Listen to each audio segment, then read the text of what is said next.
Hello and welcome to Oh Brother, a podcast about Salford/Manchester's legendary and much missed musical institution, The Fall. Each week, we invite along a guest to chat about their experiences and memories of the group. A group of whom John Peel once famously said, "You might want a different quote, but it's always the same quote." If you're wondering, we consist of me, Paul Hanley, and my brother Steve, who, as you probably know, was a member of The Fall for 20 years. You can find us at all the usual suspects, of course, but we're hosted at play.acast.com/s/Oh Brother. Hope you enjoy it. Right, we're on, I think. Okay, right. So this is the... Hey, be you. Right, so this is the inaugural... This is just the tryout, isn't it? Well, I don't know. If you come out with something scintillating, we could put it out. You know. Yeah, okay. You tell us where the bodies are buried. So, this is the inaugural podcast about The Fall that me and my brother Steve decided to do. Obviously, most weeks we'll have fantastic guests on who I can't mention yet because none of them have said yes. Can't even get Mark Riley to bloody agree at the minute, but... We've not asked anyone else yet, have we? Well, I kind of mentioned it to a few people. Well, we'll see. Anyway, but yeah, we'll edit this bit out because there'll be loads of fantastic guests on it. Yeah. So for this week, we're going to have to make do with you. So if we talk about your time in The Fall, that's all my time covered as well, isn't it? That's a long time, yeah? Yeah, we're not going to cover it all, but what I'm saying, you can't miss any of my bit, can you? If you do your bit. Oh, no. Right. So the first thing I wanted to ask you, you got to say who you are. For the tape, then. My name is Steve Hanley. I played bass in The Fall. Right, okay. Between 1979 and 1998. Okay. We'll get on to 1998. Which is 19 years, but I do like to think of the year I spent as a roadie as counting towards it as the 20 years. Right, okay. That means Ian McCulloch was in the band for a year as well, then, doesn't it? He never lifted it. Roadie, I never saw him lift anything. He lifted a comb occasionally, comb his hair. Yeah, a can of hairspray. Him and Julian Cope used to turn up, but I think the roadie's stretching it a bit. No, is it stretching it more than 20 years? They talked to Mark while me and Craig loaded to that. Yeah, you're not on that photograph, are you? Not no, I'm in putting the Carl's kit away. Right, so I wanted to know the first time. When did the first time you ever The Fall appeared on your radar then? Right, well, I think it was Supporting Magazine. I mean, we'll have to check all this out, won't we? But I think it was Supporting Magazine at the Art Rafters. Right, so that was... So you went to see Magazine, did you? Yeah, obviously, because of the Howard DeVoe Buzzcocks connection. Okay, so that was after the Last Night at the Electric Circus, then? Was it? Well, the Magazine's first gig was the Last Night at the Electric Circus, wasn't it? Oh, that can't be right. I was going to say, but mate, did you see The Fall at the Electric Circus? Yeah. Right, well, that must be your first time then, mustn't it? If you saw Magazine, if it was Magazine at the because the Electric first time. Well, yeah, it must have been then, yeah. That was definitely their first gig. Yeah, you're right. I know I am. This is called doing your homework, there, Stephen. Yeah, I'll look this up for next time. So right then. So the first time you saw, quick edit. First time you saw The Fall, I believe, was at the Electric Circus the last night. Is that right? Right. Which is strange because why would they make such an impact with all them other bands? Who? The Fall? Yeah. But you didn't go and see them though, did you? Maybe they didn't make an impact at Electric Circus, but Magazine did, so you went to see them, and then... Yes. So that's why you think it was the first gig, because you didn't really notice The Fall, maybe. Yeah, maybe, that's it then, yeah. Where does the homemade T-shirt come into all this? Well, this is a good question. So, presumably... He didn't make the own... This is, for those listening at home, Mark Riley always says that after the first time he saw The Fall, he made a T-shirt of The Fall, and that was what got him the job as a roadie and then a member, because Mark E. Smith clocked him wearing a Fall T-shirt. So, if we're putting this a tentative timeline together, you all went to the Electric Circus, Magazine blew you away, this is the greatest band I've ever seen, I'm going to follow these forever. Didn't even notice The Fall. Well, weren't they? Didn't even notice the Fall, and then Magazine played Rafters, and you went, and then you actually decided you quite liked the Fall. Was that? Yeah, that can't.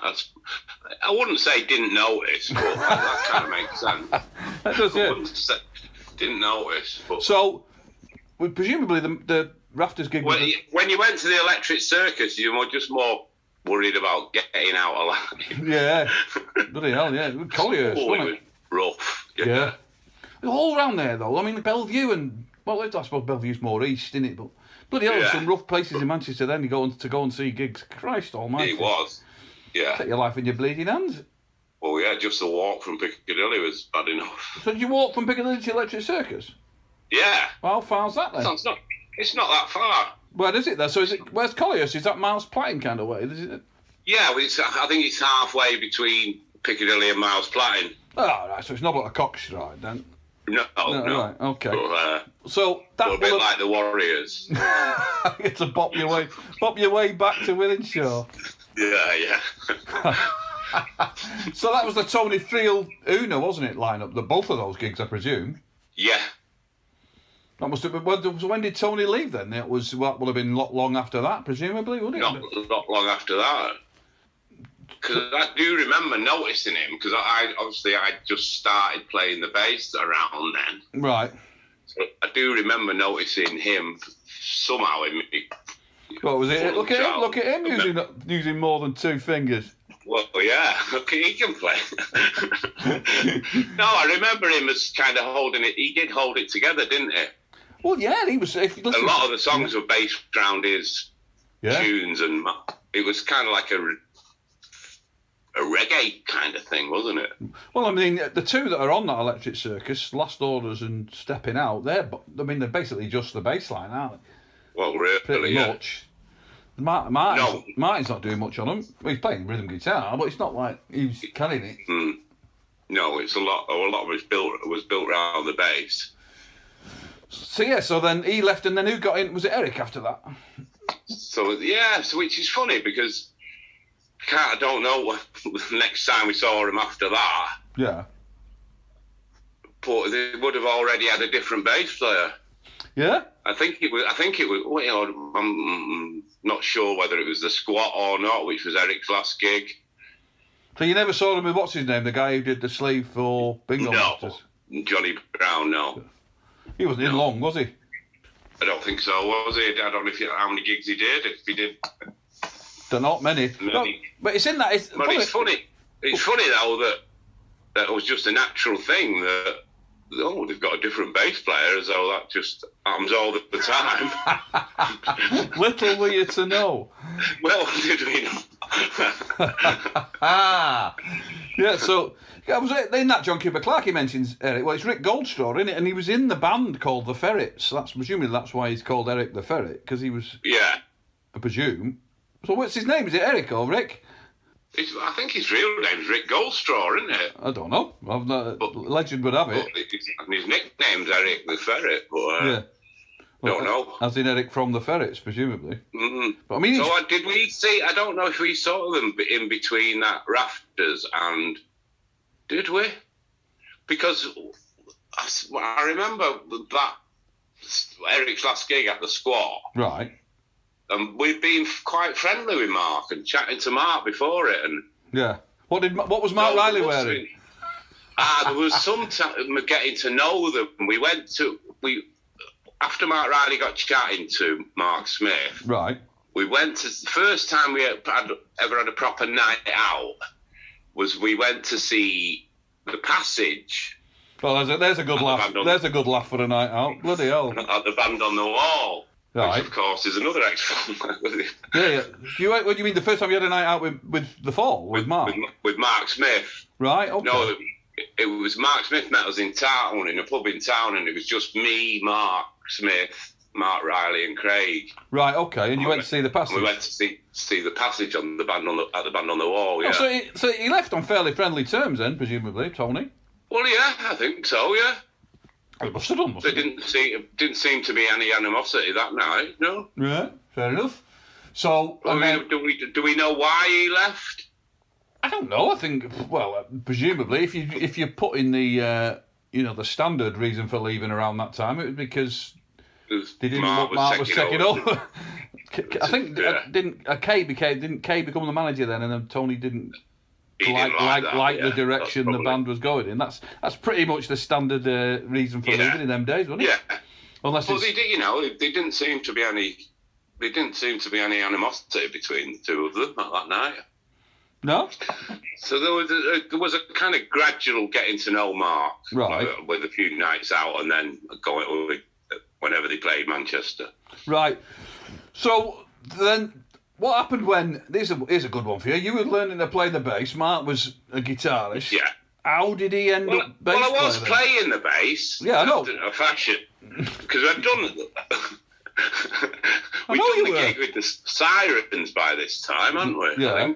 I think so, but I mean, how did he end up bass playing in the Fall? And so, just because he had a T-shirt, because of the T-shirt and the getting to know and all that, right? He became the roadie, didn't he? Right. Well, I was only a young lad at the time, so that's what I'm saying. So he was more in with them's the wrong word. He was friendlier with them than you, kind of thing. He was, and he had a lot more time than I had. I think there was times because I was working and at college. Right. And I was working weekends and working in the week, and I was at college all day. And I think Mark had just left school and wasn't doing anything. Right, okay. Just trying to figure out what he wanted to do. Right. So there was a lot more. He had a lot more free time, and he used to go to rehearsals and hang out and get to know them, and then gradually become the roadie. Right. Well, I have a memory, and I'm pretty sure. So I think Mark went to see the Fall when I didn't go because I was working. Right, that makes sense. But I have a memory of going to see him rehearse before you were in the band. Yeah, we went to TJ Davison's, didn't we, one afternoon? I'm sure. Yeah, I'm sure we did, because I might, like I say, you always wonder whether these are constructs of memory, but I'm sure they did. It's the New Thing for the first time. Mark had the words. Sure, I remember that. But I mean, yeah, because they were big rooms, weren't they? Massive, yeah.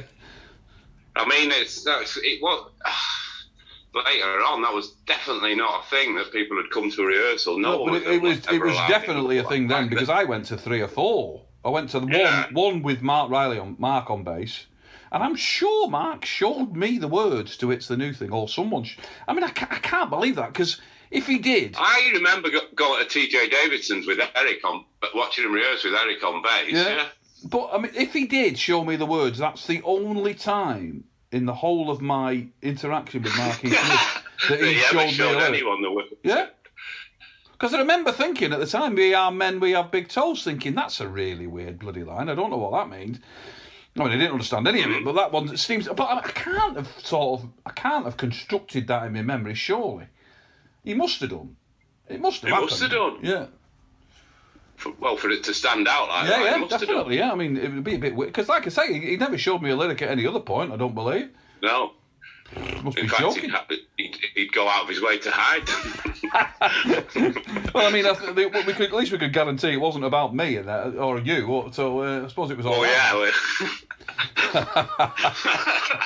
Right. So Mark's on bass. He's nicked your bass. Then of course they go and do that Peel session. The famous one where they go and do the Peel session. Yeah.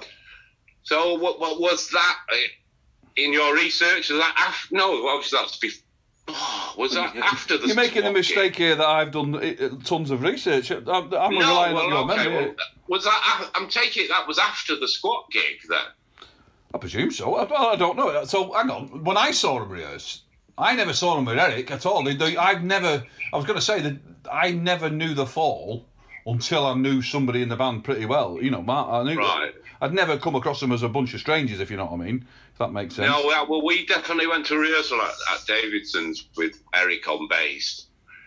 Because I remember thinking he was playing it with his fingers. Ah. And you couldn't really hear him that well. And right. It was a big change from Tony Friel. Right, yeah. So I'm assuming, so the night in question at the squat where Mark had his T-shirt on. And Mark threw the chair at him. Eric? Yeah. All right, go on, you'll have to explain that. I don't know what it was about, whether he wasn't playing or he wasn't playing hard enough or he wasn't, I don't know, or he's making mistakes or whatever. But Mark threw a wooden chair at him during the gig.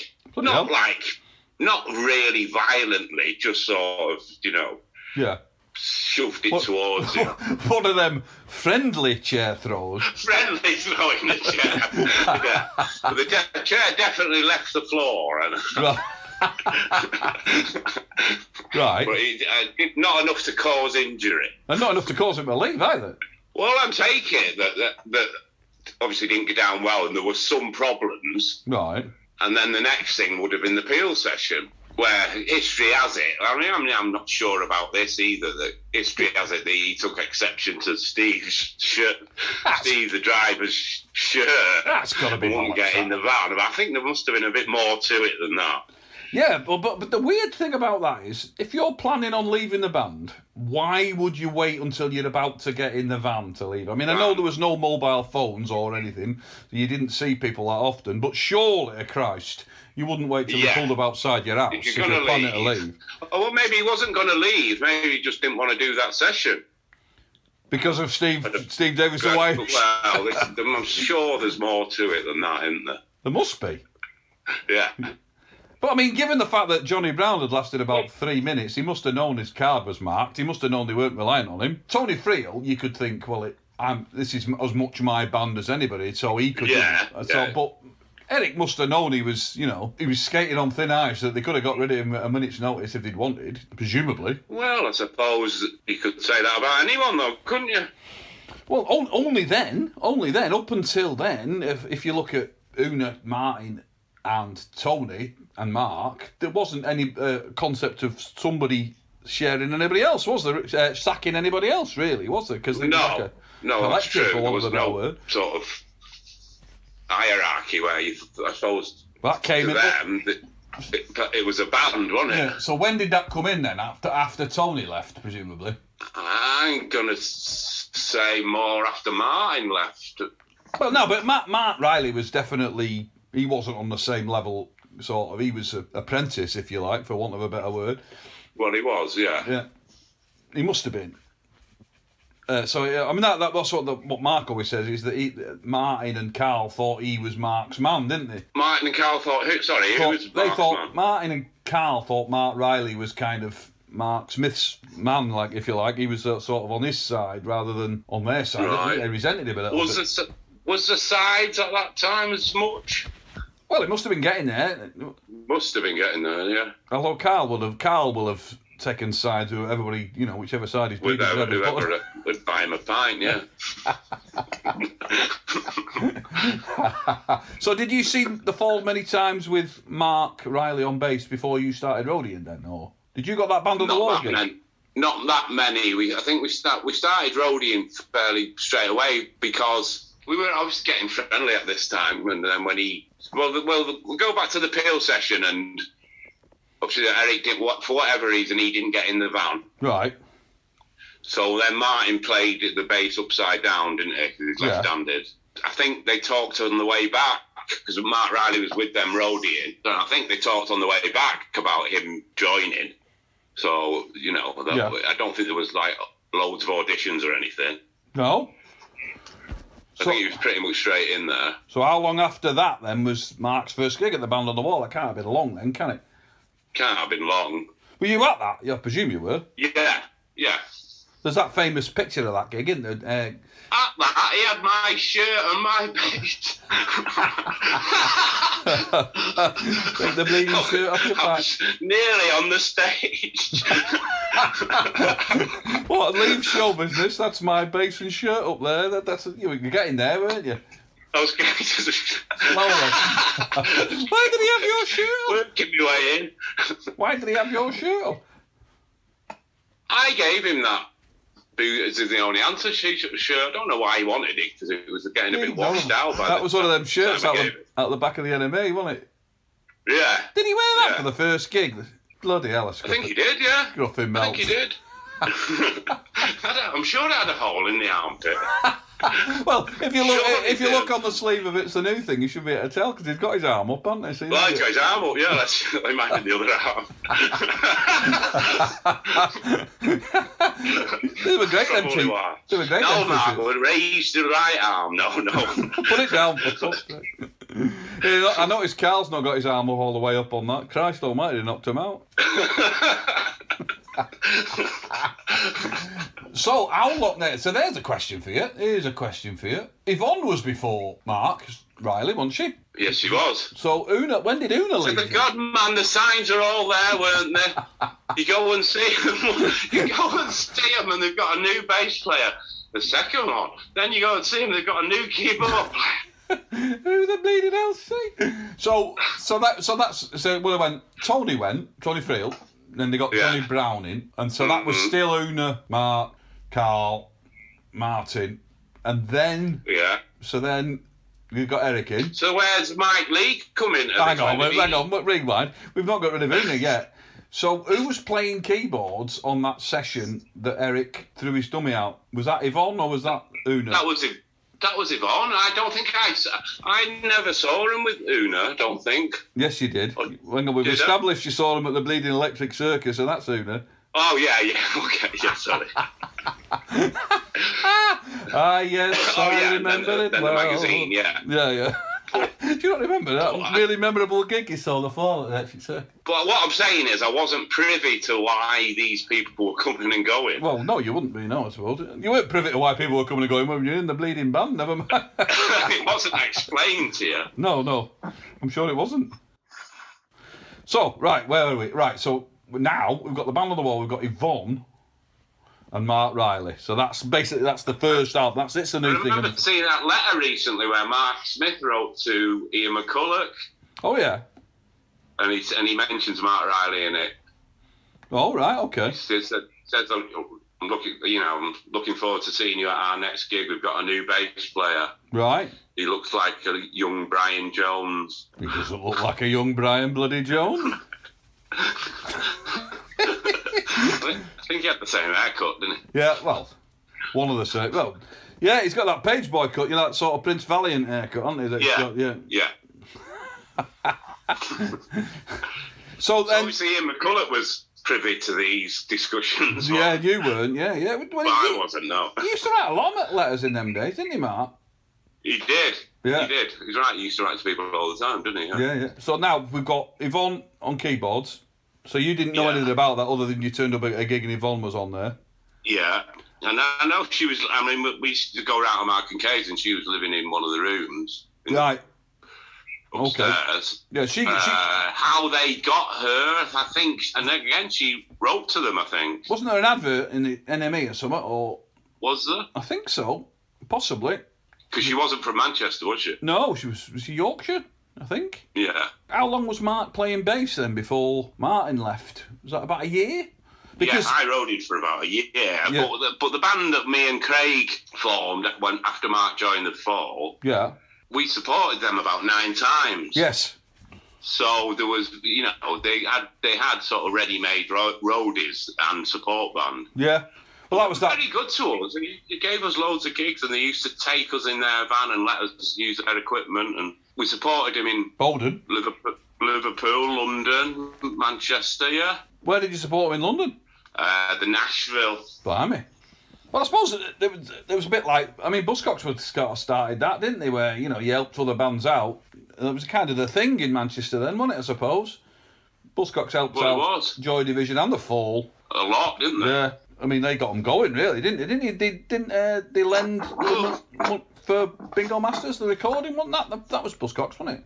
Yeah, well, I've read about that. I was reading about that recently. There's the Richard Boone that paid for the Fall to go in the studio. And then were they going to release it? I wonder if they were going to release it. I wonder if they were ever going to release it on New Hormones. Well, they were. It was going to come out on that New Hormones label, but apparently the Buzzcocks took off. And they got so big and so busy that they didn't have time to run the label. Right, okay. So they gave the Fall the tapes to take around to whoever, and they took them to Step Forward.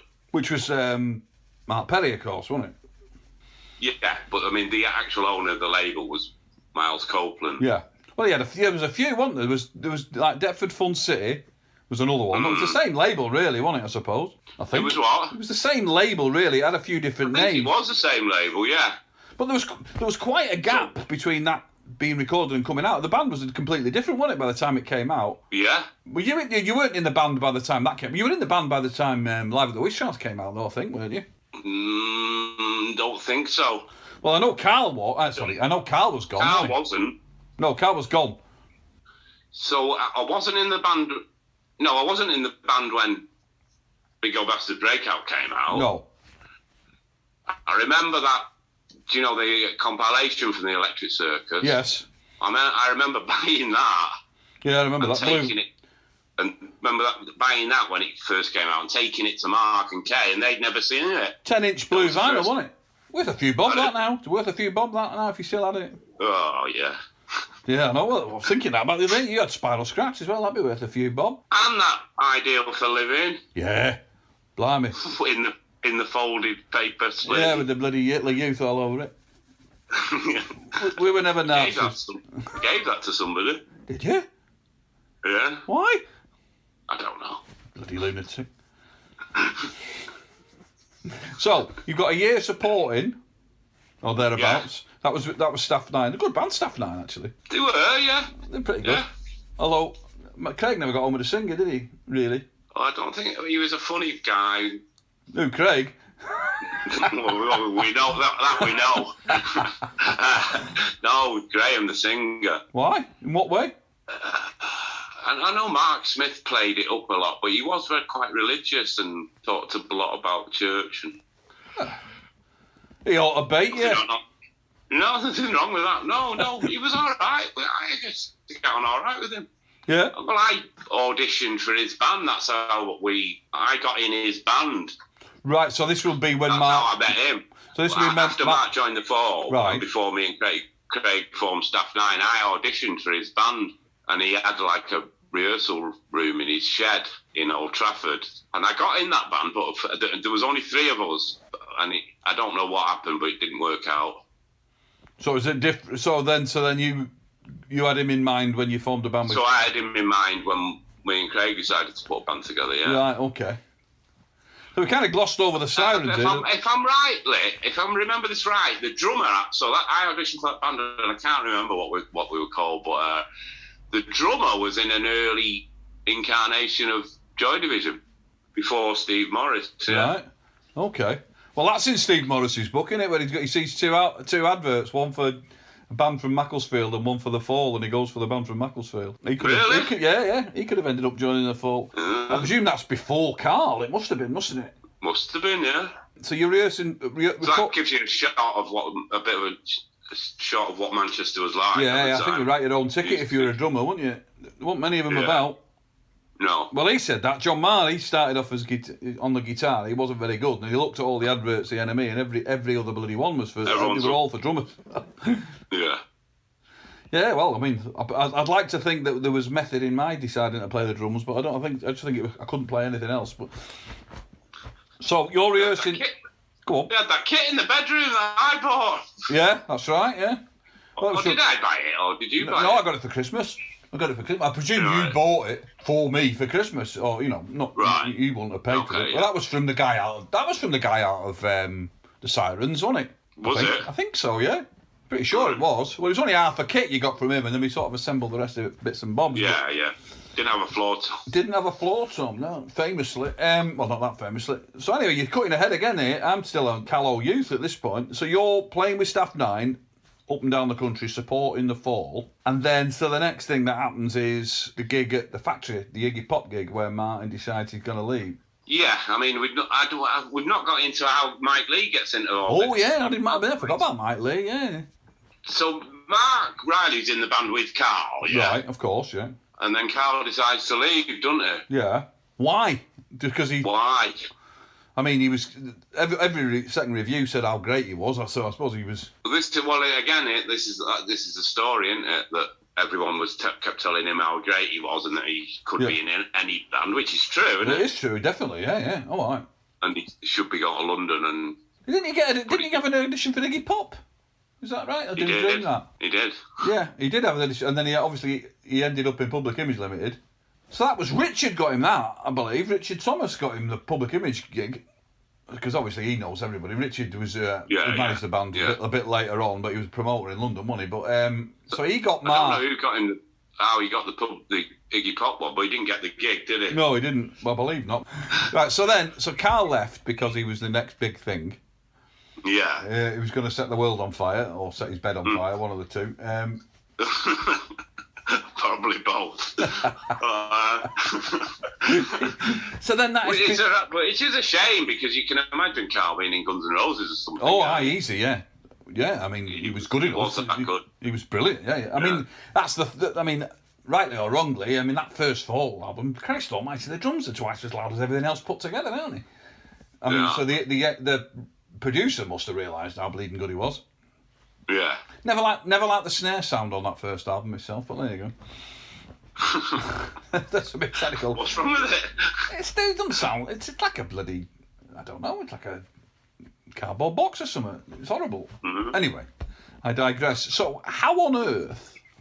You'll have been party to this as the head rolled it. When did they make the decision to get Mike Leigh to replace Carl Burns? I don't know. I know he was a friend of Mark's sister, and she recommended him, but it's a total change, isn't it? Unbelievable difference, which isn't necessarily a bad thing, but it was really weird, that first gig. That was a Bodum. Did you play with them at that? Or? No, I was there. I was there, yeah. Because obviously I was a massive fan of Carl's. Everybody who saw Carl was a massive fan of Carl's, weren't they? Oh, yeah. But it was such a weird thing to see him play, especially on... It wasn't so bad on the new stuff, but seeing him play Psycho Mafia and Music Scene was just, what the Yeah. I don't know whether they just thought, whether that was down to personalities, and they thought, or maybe it had something to do with the fact that he didn't drink and he had a van.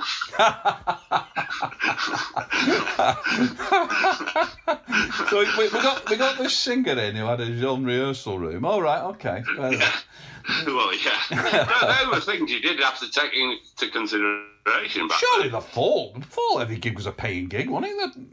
I mean, that's the thing that you kind of forget. How big? I don't think they were great paying gigs, though. They weren't. I mean, you weren't on wages. He wasn't on wages, Mark Riley, was he then? Or did he go on wages straight away? Or I remember the discussion about Mark, because back then everyone used to sign on, didn't they? Yeah. And you'd get your whatever it was. What was it? £13 a week or something. And that the discussion, I think what it was everybody hung out as long as they could.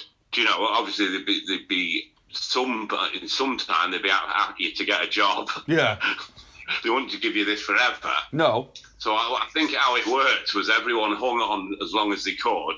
Yeah. But when you started getting grief off of the social, you were paid that equivalent.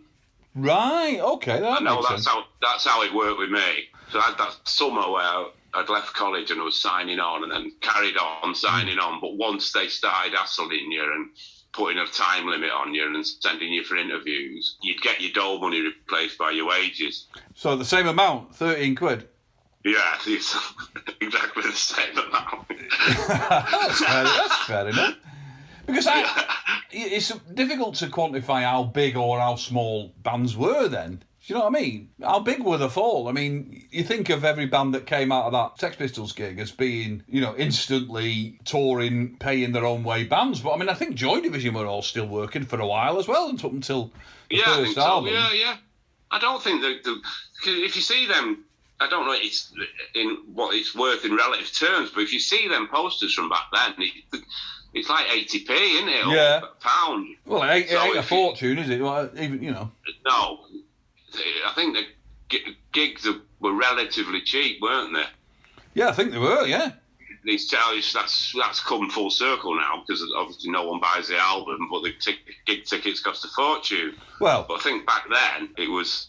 So if you're not selling it, or you're just working on your first album and you're touring, yeah. I don't think you were making a load. No, people must have been living for pretty austere lives to do it then, because... Yeah. It wasn't like you could say, I'll take a week off work, because it was like drips and drabs, wasn't it, as well? That's the other thing. You weren't told, once you're in the Fall, that was it. There was no you couldn't do anything else. No.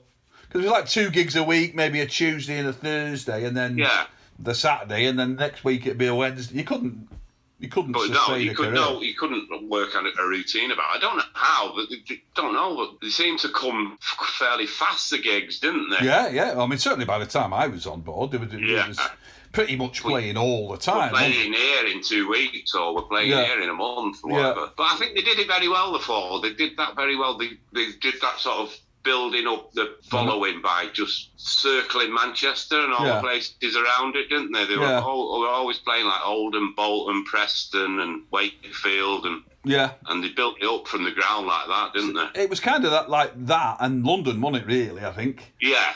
Well, yeah. The odd trip to Scotland and the odd trip to the Midlands, but mostly I seem to remember it being like places you could get back from. I suppose there was not a lot of hotels, was there? A couple of hours drive outside. Because that was a big thing, as I recall, that trip to Belfast. Or was it Belfast or was it Derry? I can't remember. But that was a big thing, yeah. Well, it was that big that me and Craig couldn't go. Right, yeah. I mean, it wasn't a trip to be taken lightly in them days, was it? A trip to Belfast? No, it wasn't, no. Because there's a bit of the fanzine, isn't there, about it on the back of the first album? Was it Alternative Ulster? There's a clip from the fanzine on the back of the first, on Live of the Witch Trials. Right. From the fanzine that while they were over there. Well, at least they actually did the gig, didn't they? They did, yeah. Because I remember Mark Riley telling me that he had to learn Last Orders. He'd never played it because that was the only 2 songs that they knew. That was the only song that they knew over there. That and Stepping Out, which they still did, didn't they? Stepping Out was still in the set, bizarrely. But there wasn't the funds for me and Craig to go. No, I bet there wasn't. And they were fairly big then, the Fall. They were. Because I remember the first gig after they got back from Belfast and when they were telling us all about it, they were supporting somebody at the Lyceum, which is... That's a pretty big, yeah. Pretty big, yeah. So who was in the band then? Was that still Carl then? Yes, it was. Right. Okay. I think it was, yeah. I think Carl went to Belfast, didn't he? I don't think Mike went. I don't know. I wouldn't have a clue. But as I say, I mean, the chronology gets a bit screwed up because things got released late. Records that you kind of do the timeline by the records, but they got released later, didn't they? So Live at the Witch Trials Carl was gone by the time it came out. As I say, and Mike was on board. So you can't really. It gets a bit fluid, doesn't it, about what was happening when? Yeah. Right. I'm sure we could find out. I'm sure we could. Surely it's more fun to just talk rubbish for the... Yeah. Just. So, then, how much of the time was Mike? How long before you joined after Mike joined then? Again, it's difficult to... probably a few months, 3 months maybe. Right. I don't think... when we went to the Nashville. Right. So that year, most of them gigs... when we were supporting him, Carl was in. Right. So I don't think there was very long. I don't think there was only about half a dozen gigs with Martin and Mike. Right. Because certainly they never recorded anything, did they? Well, they didn't. No, that's true. They didn't even do a Peel session. So it can't have been long, can it? Bizarrely, Mike never did a Peel session. Never did one, did he? I don't think. Because I think there was a bit where for all that John Peel goes on about. No, I think you. Me and you did our first one was the same one, yeah. But yeah, that's what I was going to say, yeah. But I wonder why. Because Mike was in it for a while. He was, but I don't think John Peel was that enamoured up until 1980. I think we were in for sessions because obviously they were at that level that bands played sessions. And John Watt. Yeah, John Watt was really liked. Yeah. Yeah. But I'm not so sure John Peel was that mad keen on the Witch Trials kind of lineup. Right. Maybe. I mean, but he certainly... he had him in for twice, didn't he? He did 2 sessions. They did 2 sessions before ours, didn't they? Yeah. But from...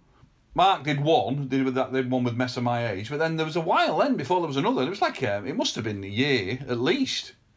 It must have been. If it was time for Mike to join, Mike to leave, you and Craig to join, and me to join before they did another one. Yeah, it must have been quite a gap. That must be the biggest. And to record Dragnet. Yeah, maybe he just didn't like Mike strumming. John Pale, maybe that's what it was. Maybe. I like to think he came to... Bloody hell, they've got that young lad on the drums. Get them back in, quick. Get them in there, about time they did another session. Oh, man, that was so good, that first John Peel session, wasn't it? It was really good, yeah. That was... We did it, if I'm not mistaken, we did it while we were recording Grotesque, didn't we? I think we did, like, Rochdale, and then... We were not down in London to record at Grant's. Then we did the session, because I seem to remember we did Container Drivers one day in Grant's and then the next day at the BBC. Day at the BBC, possibly, yeah. Because everyone goes on about the Peel session being better, but it ain't. Bit of a different setup. Why? Them two studios. Not kidding. Slightly more room at the BBC. Just a Jesus bit. Christ. Can you just say you dunk it up in this wardrobe? Yeah, no problem, yeah. Oh, we won't be able to let you out. Christ. Anyway, we're definitely skipping ahead here. Martin was still in the band. We were at the factory watching Iggy Pop, if you recall. Yeah. Right. So were you at that? Did you go to that? Yeah. Right. Okay. So when did you hear that Martin, presumably you weren't all stood round with one finger in your ear while Iggy Pop was playing, listening to Martin. No, it was before. Right. I need to remember the conversation going on before. We were in. It was funny enough. It was me, Mark, and Craig, and Ian Curtis. Hey, them are the days, eh? I said to Ian, I said. Yeah. And then Martin turned up later and said he told Mark and Kay he was leaving. So he didn't tell them at the gig then, or did he? No, they weren't. Were they at the gig? I don't know. All I know is the story that I've heard, and I put it in Our Bleeding Guesses, that he told Mark at that gig. Now, that might not be true. I mean, he told them that day. Yeah, definitely told him that day, and he definitely told us that night. So, in theory, he could have been impressed with it, and Mark didn't go to that. But I'm sure Mark said before now that he was at that gig. He was probably I don't think Iggy Pop coming to the Russell Club, he wouldn't have not gone to that. Would No he? way, no. Not even if he lost his guitarist.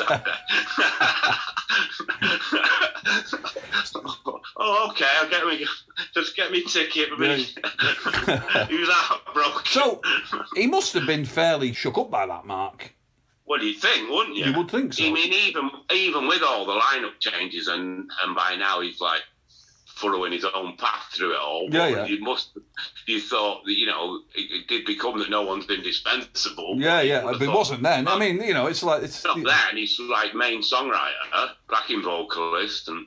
Oh, I mean, he was by far the main songwriter, wasn't he? I don't think Yvonne was writing much.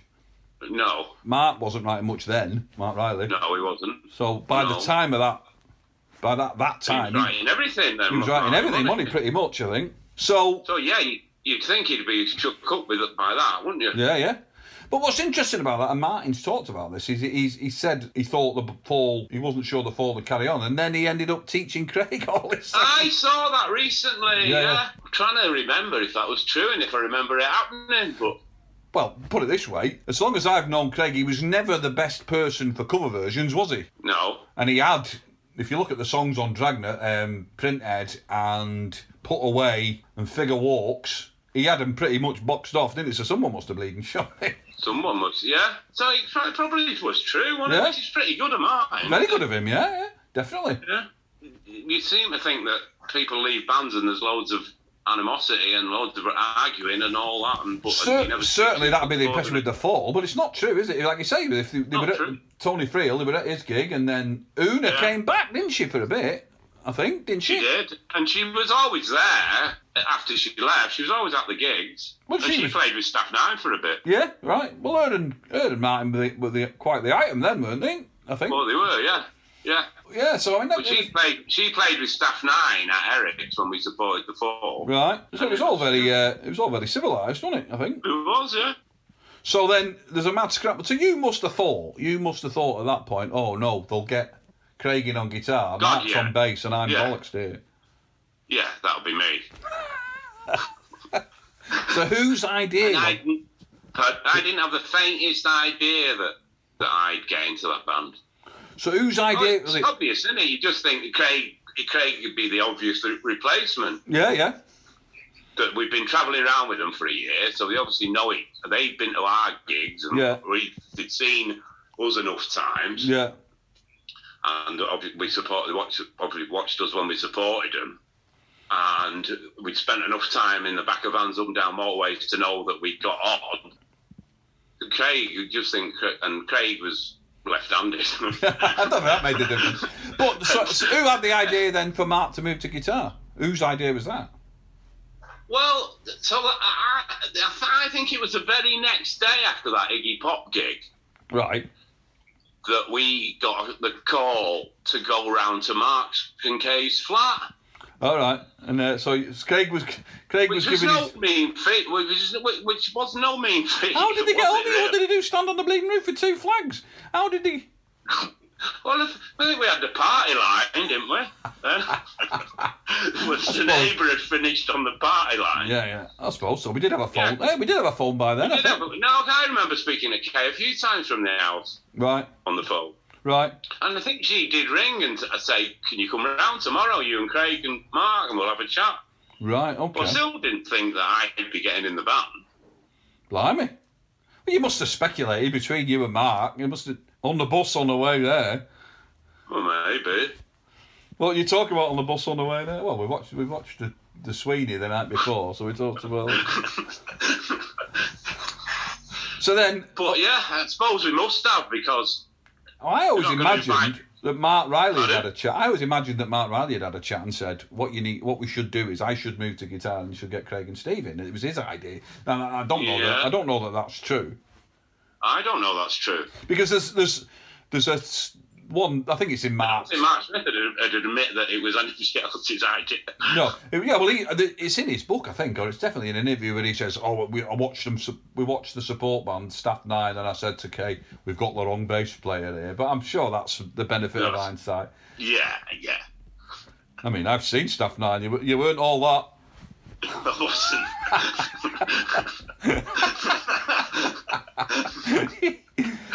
But it worked out really well, didn't it? They'd seen the Red Hot Chili Peppers the night before. But it worked out really well. I think that lineup with Mike Lee made much more sense musically than because it was kind of a clean break then, wasn't it? Once Martin had gone and Carl had gone, it was like it was a different band, really, wasn't it? I suppose. It's a different band, wasn't it? Yeah. So it worked a lot better. I mean, I don't know, was that because you were writing with Mike Lee in mind, or it must have been, really, mustn't it? I suppose. Well, it must have been, because we wouldn't have done them rockabilly tracks, would we? No. Fiery Jack. Well, I mean, I can't imagine for a minute. Whether it's writing with him in its mind, or whether you've just, that's the only way you've ever heard it. Yeah. You know? But I mean, there wasn't a country and western song in the Witch Trials lineup, was there, in a million years? No chance. No. There was no way they were doing ding digga ding digga ding digga ding. No chance. No, there was none of that, was there? No, not at all. No, it was all 4 on the floor, wasn't it? Straight 4/4. Yeah. Well, I mean, to be fair, that was pretty out there then, wasn't it? It was a bit like Pill doing disco. It was. Bands didn't really do that kind of rockabilly. Well, punk bands didn't do country and western. I don't know where that came from. Well, obviously Mike's influence must have crept in a bit. Yeah. But, I mean, I know Mark liked Johnny Cash. Yeah. But it must have been, it was quite the departure, wasn't it? Well, it was. Fiery Jack. Yeah. I mean, so that was my second single, wasn't it? Was it? Oh, no, third, was it? Second. Yeah, Thingy was the first, wasn't it? Roche Rumble. Yeah, and then was Our Elastic Man. That was me. Cheers, That was you. Sorry. Cheers, mate. My second one was Fire. Yeah, I remember we recorded Fire Jack just after Dragnet. Yeah. Was that in Wales or somewhere? Pardon? That was in Wales, wasn't it? Yeah. Because Roche Rumble, I mean, people talk about the production on Dragnet being weird. But the production on Roche Rumble is bizarre. It sounds like it's been played at the bottom of a barrel or something, doesn't it? Well, I think all the Dragnets are like that, isn't it? Yeah, but that wasn't Grant. That was Roche Rumble was Oz, wasn't it? Yeah. Oz's same studio. Yeah, Oz McCormick, obviously, he was the Falls live sound man. I mean, he was every band's live sound man, wasn't he? I think in Manchester, pretty much. Everyone. Yeah. Not Buzzcocks. Buzzcocks had their own, didn't they? Buzzcocks have their own PA, I think, but Joy Division certainly, and then everybody you ever went to see, Oz and Eddie and Di were doing the sound and the PA for in them days, I think. Right up to the Smiths nicked them, didn't they? Yeah. Along with Grant. They worked with Joy Division, worked with New Order, Charlatans, James, of course. I think I'm pretty much everybody. I think they must have been busy. Yeah. They must have. Oh yeah, we must mention that. God rest his soul. And Eddie Spirals. Yeah. Mentioned because he died recently. Didn't he? Yeah. I mean, they were great, weren't they? Them three. Yeah. What a team they were. They were. It was like they were like. So I've never done it, but I can imagine it. It's a bit like when you're an apprentice. Yeah. They kind of taught you the ropes of touring. Oh, you're not kidding. Bloody hell. While taking the piss. While taking mammothly taking the piss. Jesus, but man. with a good heart, though. Oh, definitely, yeah. I mean, I'd never. They taught you how to tour, and they taught you what to pack and what to bring with you and what you needed, and just how to handle it all, and when to start drinking and when not to. Eddie Allen taught me how to tune a snare drum. Because I didn't have a bleeding clue. He said, you're going to have to do something with that snare drum. And I didn't have a clue. What do you mean tuning it? This is what it was like when I bought it. I mean, seriously, I knew absolutely nothing. He taught me all that. That was all him, and and he put the mics on and all that, and you want to try moving this a bit closer and all that kind of thing. Because I didn't have a bleed. Obviously, I didn't have a clue. I didn't know another drummer. I've had a couple of conversations with Carl and Mike, but not about drums. Never discussed I'd never discussed drums or drum sounds or anything with anybody in my life. No. So thinking about it, but that was definitely Eddie, because he was the on stage sound guy, wasn't he? Yeah, the monitors. Yeah. So like you say, he taught me how to do all that, and in between mercilessly ripping the piss out of me at every occasion for being your little brother, or being the band's little brother, really. Yeah. Oh, we all got it. Oh, yes. He held me in great esteem over his steaming turd in the toilet, that bloke. Yeah. I was going to say that, but come and have a look at this. I'd rather not, Ed, if you're all right, mate. No, pick me up and carry me in. I wish I could say I remember whether it was impressive or not, but I've managed to block it from my memory for a while. But anyway, God rest his soul. The boiled egg incident. I'll never live that down. Was coming to something when a young lad on his first tour of Holland, it's getting excesses of the rock and roll lifestyle. It comes to something when he can't ask his older brother to take the top off his boiled egg without the bloody sound man taking the piss out of him. No, it's shocking. I was no good at taking the top off boiled eggs. Well, do you know they tend to boil them eggs pretty hard on the continent, don't they? Yeah, that's funny, yeah. Like a bleeding boy, like taking the top of a golf ball. Christ almighty. Fresh out of Manchester and your 3-minute egg. Yeah, I think you think I'd have thought on. Right, well, okay, on that bombshell, I think we're going to have to call it a day for our first discussion. That went well, didn't it? We went from you joining the band to me taking the top off my boiled egg. So I think we've left a bit in the canister for next time. Yeah. So just getting warmed up. Thanks for joining us this week on Oh Brother. Please follow us on Twitter @OhBrotherShow, where you can subscribe via iTunes, Stitcher or RSS, so you'll never have to miss an episode. While you're at it, give us a rating on iTunes, or if that's too much like hard work, at least tell your mates about us. You might also want to check out our books, The Bid Midweek and Leave the Capital, available from Root Publishers and all good bookstores. Hope to see you all again soon. Remember, if you're driving, take your car.